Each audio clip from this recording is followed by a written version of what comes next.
Okay, this one's going to be on other people. So, like I said earlier with the bit on there's an average curve, right? Likelihood if you're in a sport, you're participating with other people. Rowing is no different. Singular sports might not apply, but at the same point in time, it's still good information to have. Basically, you're going to have to participate with other people. At times, they're really going to help you. At times, they're really going to drag you down. The best information to take away from it is to not create a detrimental environment through your own participation. Basically, the key situation here is, let's say I or you are in a boat with a bunch of people who have not ever rowed a boat before, right? You're automatically going to change your expectations. But then if you're trying to get in really high quality work, the overwhelming inclination is to gripe about it, to just like get kind of grumpy, you know. It's not so much the case with people who are middle of the pack or really entrenched and in like a system in the average because you want to pull people up. But let's say you're at the top of the pack and you're looking to push onto something else. Most of the time that really pisses people off. They just get like wound up, and they end up not having good practice for themselves and also not having good practice for other people, right? They make the environment negative. And we want to tie this back to sessions and gains, so to speak. Basically, you want to get the best experience you can out of any given session. But we also want every session to compound because over the long term, the benefits you contribute to your overall community, to your person, to the sport, pay off, right? If you take away from that, if you add a lot of negative contributions, it creates a negative relationship, right? And it makes it a bit more difficult, right? But if you do positive, if you do a lot of long-term positive contributions, it will also pay off, right?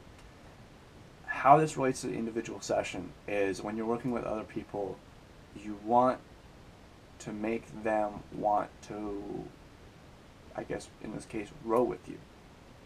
But that is like fundamental. If you can make people want to row with you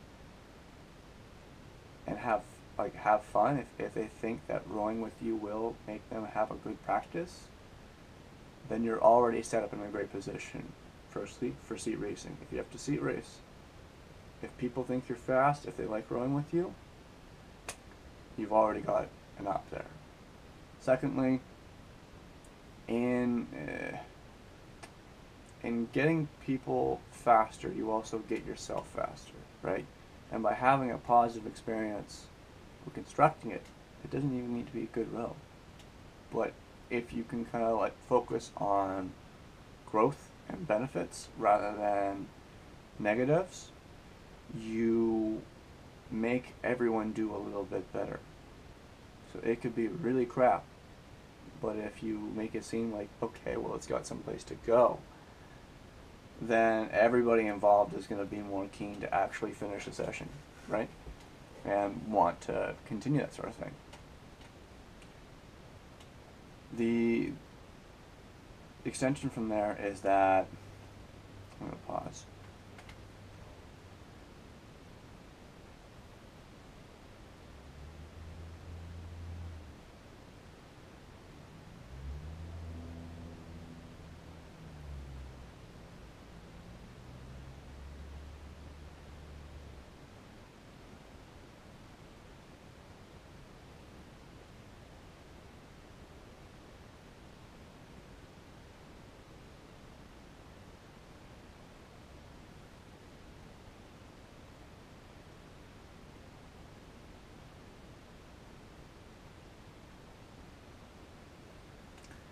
Being being part of a team is also important because it allows you to play the law of the average that we were talking about earlier to your advantage. Basically, if you haven't watched the video where I talk about Zeno Muller's performance graph, where like there's an average of people who are in a system, and they each have a certain performance, but they also exist kind of like within the curve. It's the same with school. You know, people who are smarter than you, people who are not as smart as you. Basically, by playing the curve, you can push yourself up on it, right? You also want to increase other people's performance on the curve to push it up, because your curve is also part of a larger sort of curve of other people's performance. And if you do better, and if you make your own curve better, like the environment you're in, then once you come and integrate with other people, you'll be higher up on that, which is integral. Particularly if you want to do national team stuff.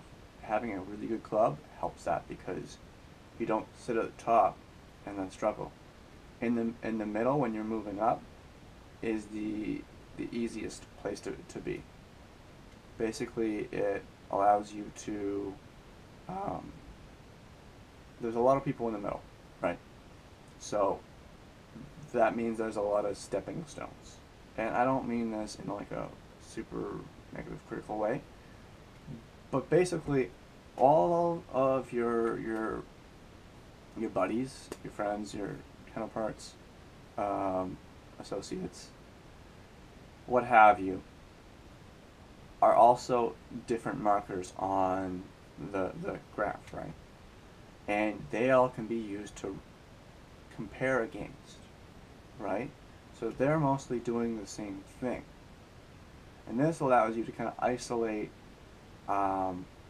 controls, so to speak. It's not controls because you're not really controlling them, but they aren't having other stuff done to them. And you don't know, they probably are. Like they're going through a series of biorhythms, which we're not going to talk about here.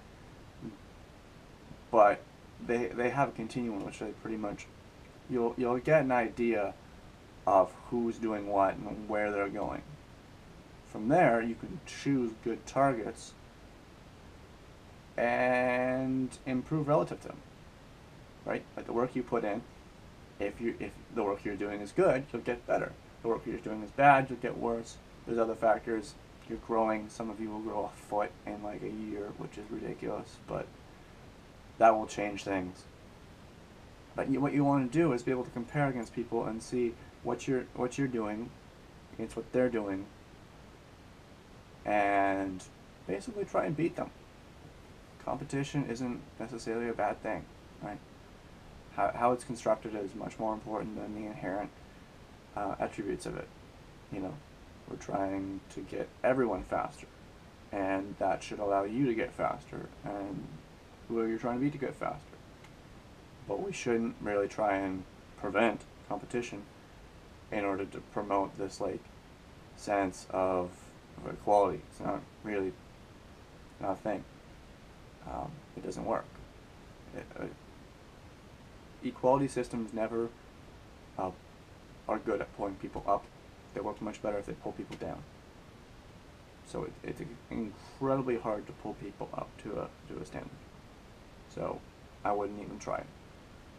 Instead, promoting an increase in performance across the board for everyone, without trying to make it equal, but just trying to make it better, often has much better results, if not almost always. At any rate, how this relates. So when you're in practice, if you're doing things with like a thought out, methodical perspective, and you're like going through the daily practice and you're evaluating and you're coming back to it, and you're not setting expectations for a daily practice that is out of line with the factors coming into it, and you're doing other positive strategies and tactics, you should be able to see increases happen, right? And you should be able to track improvements. It's hard to track improvements. Like if you base it off your 2K, that's tangible. At the same point in time, that doesn't necessarily relate to end of the day if you're going to win something or not, right? It just doesn't. But beating people is something that's a little bit more obvious. on the day like things will change based on daily factors, but in the long term, you want to see like, okay, so am I faster than so and so now? You don't want to get super critical on yourself. So if they're moving up, they may be just doing something better. They may be just growing, like they may be drinking. Something may have happened. So you don't want to use it as a be all end all. And that's why being in the middle is nice, because you have a bunch on every side and you still have room to go up. You always want to have space to grow up through a system. If you don't, it's tougher to be a leader than it is to be someone moving through a system. There's just a lot of factors associated with that change. How that works. At the end of the day, you don't really want to push to try and beat anyone in one day, but you do want to make long-term improvements to help you grow along the road.